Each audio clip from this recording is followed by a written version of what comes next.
mouth breather. I am going to reveal a deeply personal secret about myself. Are you ready? I'm fat. About 400 pounds, roughly speaking. Not morbidly obese, but definitely way, way, way beyond anything resembling a healthy weight. And I can speak from personal experience. Being fat is terrible.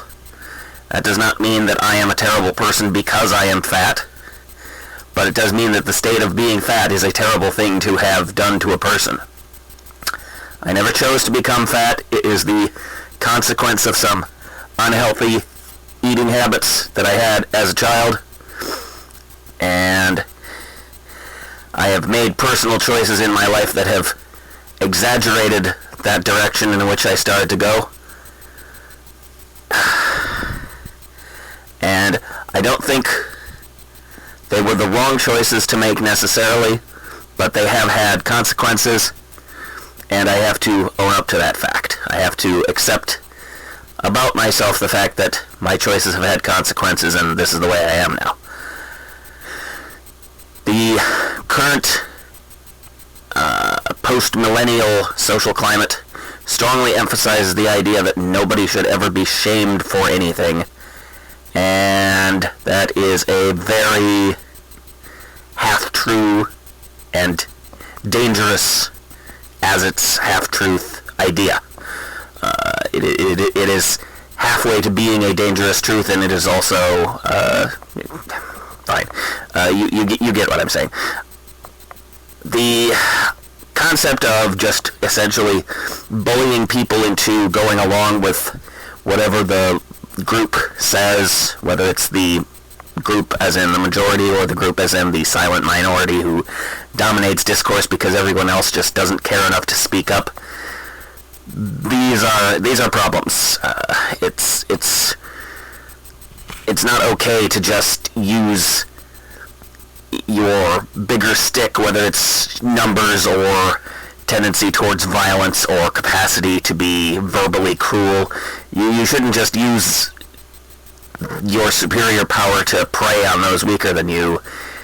At least not, if you're literally preying on them, I have some respect for you because Mother Nature created predators, presumably for something resembling a good reason, if you believe in that sort of thing. So if you exist in the world and you are a predator, then you have a right to eat, even if what you eat is other animals. But group bullying is something entirely different. So I'm opposed to that, but on the other end of the scale, we have this strong concept that bullying is always wrong no matter what, and shaming is always wrong no matter what. No. Go read.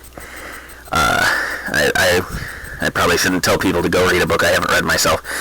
There are much wiser people than myself in the past who have spoken extensively on how the power of social cohesion, rather the reality of social cohesion is best upheld by having a lot of social mechanisms for controlling people's behavior and controlling people's tendency to be incredibly selfish and incredibly self-centered and to do things that are not only not in the best interest of the group, but ultimately not even in their own best interest, but are just essentially, the word willful is used often to describe a person who makes intentionally bad decisions just because they want to be in charge. They want to be able to say, well, I did it my way, even if my way was wrong. I still made the choice to do it, and it's important that I have that choice. No. So there's a validity to that perspective, but it is finite. It only goes so far.